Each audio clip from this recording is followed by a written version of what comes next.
Hello दोस्तों, स्वागत है आप सभी का आज के इस नई वीडियो में। आज हम 10th क्लास का एक ऐसा क्वेश्चन कराने वाले हैं जो एग्जाम में हर बार पूछा जाता है। तो चलिए दोस्तों वीडियो को शुरू करते हैं। क्वेश्चन दे रखा है, सिद्ध कीजिए √2 एक अपरिमेय संख्या है। दोस्तों अब हमें क्या करना है, इसका उल्टा मान लेना है। यहाँ पर अपरिमेय संख्या दे रखा है तो हम √2 को परिमेय संख्या मान लेते हैं। तो हम यहाँ पर लिखेंगे माना √2 एक परिमेय संख्या है। और दोस्तों आपको पता है जब कोई संख्या परिमेय होती है तो हम उसको p/q के रूप में लिखते हैं। तो हम लिखेंगे √2 बराबर p/q, जहां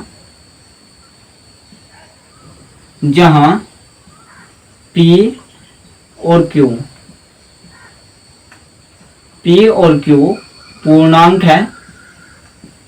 पूर्णांक है तथा q does not equal to 0, यानी q पूर्णांक ये 0 के बराबर नहीं होना चाहिए। अगर ऐसा हुआ तो यहाँ पर सब कुछ इनफाइनाइट हो जाएगा, यानी अनंत हो जाएगा। अब अगर p/q को हम 9/12 मान ले तो हमारे पास क्या आएगा, 9 के गुणनखंड करेंगे तो ये हो जाएगा 3 × 3। एक को भी लिख देंगे, 1 की गुणा 3 में करेंगे तो 3 आएगा और 3 की गुणा 3 में करेंगे तो 9 आ जाएगा। और बटे में लिखेंगे 1 गुना, यह हो जाएगा 3 × 4। 1 की गुणा 3 में करेंगे तो 3 आएगा और 3 की गुणा 4 में करेंगे तो 12 हो जाएगा, जो कि यहाँ पर है। अब अगर हम यहाँ से 3 को 3 से काट दें तो हमारे पास क्या बचेगा, 1 × 3 और बटे में हो जाएगा 1 × 4। तो दोस्तों हम यहाँ पर लिखेंगे √2 बराबर a/b, जहां a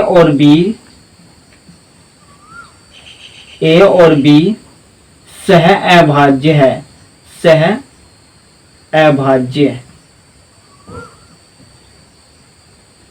अभाज्य है तथा b does not equal to 0, यानी कि दोस्तों यहाँ पर भी b जो है 0 के बराबर नहीं होना चाहिए। अगर b 0 हो गया तो यहाँ पर हो जाएगा इनफाइनाइट, यानी अनंत।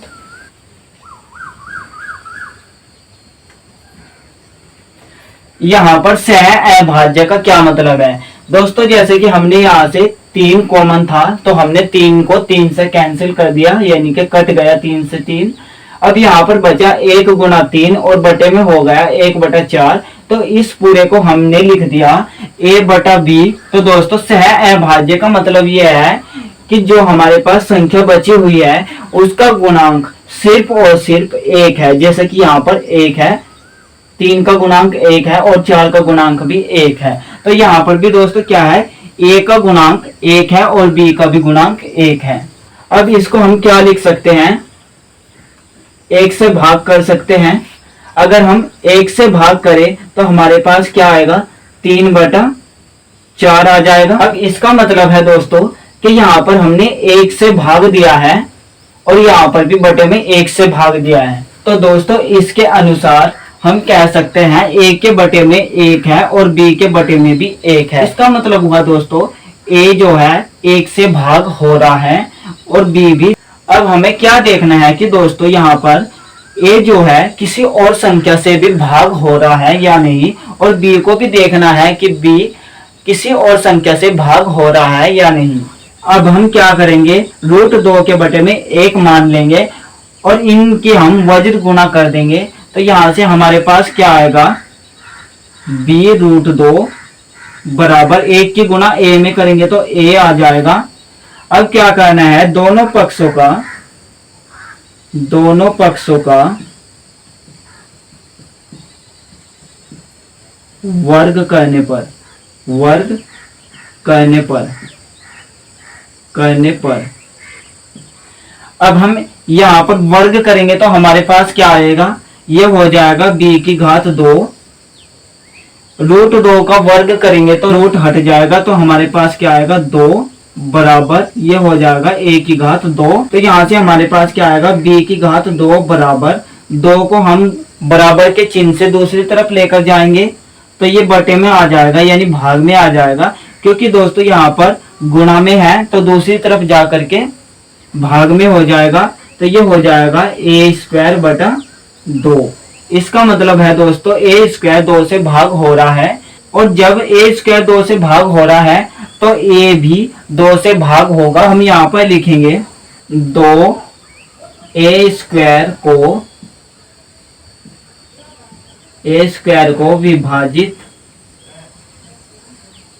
विभाजित करता है,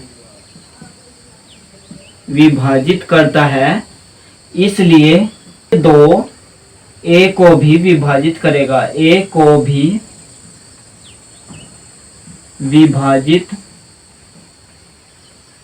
विभाजित करेगा। तो दोस्तों यहाँ से हमें क्या पता चला कि 2 a को विभाजित करता है, तो हम यहाँ पर लिखेंगे a बटा 2। अगर मैं 4/16 को लूं, 4/16, तो मैं यहाँ पर क्या करूंगा, इसको 4 से भाग कर दूंगा और 16 को भी 4 से भाग कर दूंगा। तो हमारे पास क्या आएगा, 4 को 4 से भाग करेंगे तो 1 आएगा, और जब हम 16 को 4 से भाग करेंगे तो हमारे पास 4 आएगा। तो दोस्तों जो हमारे पास 1/4 आया, तो दोस्तों मतलब यहाँ पर कुछ भी आ सकता है, 2/5, 9/7, 10/12 कुछ भी आ सकता है। तो इसको हम c मान लेते हैं, बराबर c आ जाएगा, जहां c पूर्णांक है, पूर्णांक है। तो यहां से हमारे पास क्या आएगा, a बराबर 2 को हम दूसरी तरफ लेकर जाएंगे। दोस्तों यहाँ पर बटे में है तो यहाँ दूसरी तरफ आकर के गुणा में हो जाएगा, तो ये हो जाएगा 2c।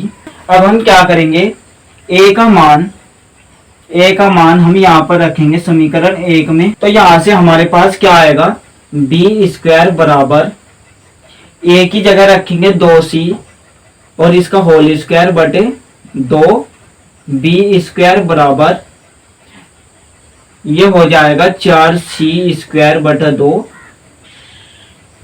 4 को 2 से भाग देंगे तो ये आ जाएगा 2, तो ये हो जाएगा b स्क्वायर बराबर 2c स्क्वायर।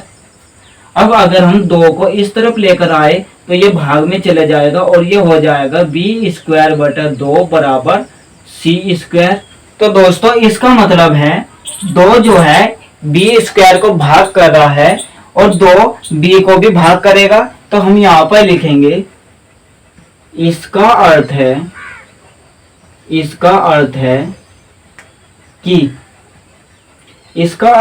कि 2 b स्क्वायर को विभाजित करता है, विभाजित करता है, इसलिए 2 b को भी विभाजित करेगा, विभाजित करेगा। तो दोस्तों जब हमने आपको बताया था 3/4 और यहाँ पर गुना में 1 है, तो इसका मतलब क्या हुआ दोस्तों कि a बटा b माना था हमने, a बटा b, जहां पर a और b सह अभाज्य है। सह अभाज्य का मतलब है कि इनका गुणनखंड 1 है, यानी कि 3 का भी गुणनखंड 1 है और 4 का भी गुणनखंड 1 है। यहाँ पर अगर हम बात करें a का गुणनखंड 1 है और b का भी गुणनखंड 1 है। अगर हम यहाँ पर 1 1 गुना 3 को 1 से भाग कर दे और 1 गुना 4 को भी 1 से भाग कर दे तो हमारे पास क्या आएगा 3/4। तो दोस्तों यहाँ पर 1 से भाग हुआ है तो यहाँ पर गुणनखंड 1 हुआ और यहाँ पर 2 से भाग हुआ है और यहाँ पर भी 2 से भाग हुआ है। इसका मतलब a और b के पास 2 ऐसा पूर्णांक है, 2 ऐसी संख्या है कि वो अंश में भी है और हर में भी है। तो हम यहाँ पर लिखेंगे इसलिए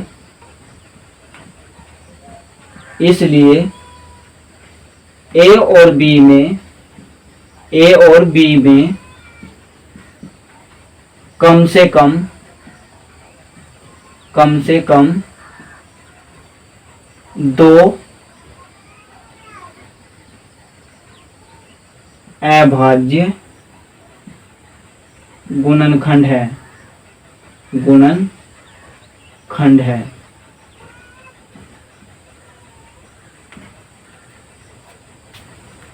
दोस्तों इसका मतलब हुआ कि यहाँ पर एक तो गुणनखंड है ही है, लेकिन यहाँ पर दोस्तों 2 भी गुणनखंड है, जैसे कि 1 गुना 2 गुना 3 और बटे में 1 गुना 2 और गुना 4। और जबकि हमने यहाँ पर माना था कि अंश और हर में केवल और केवल एक गुणनखंड है।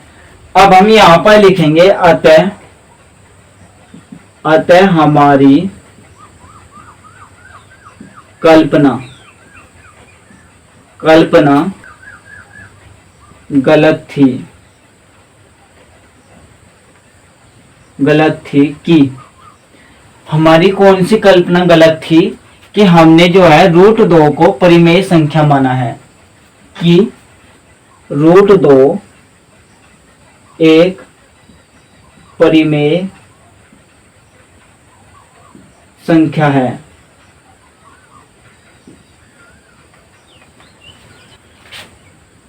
इसलिए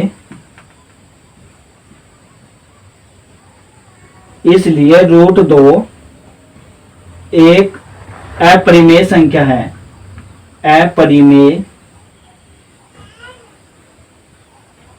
संख्या है।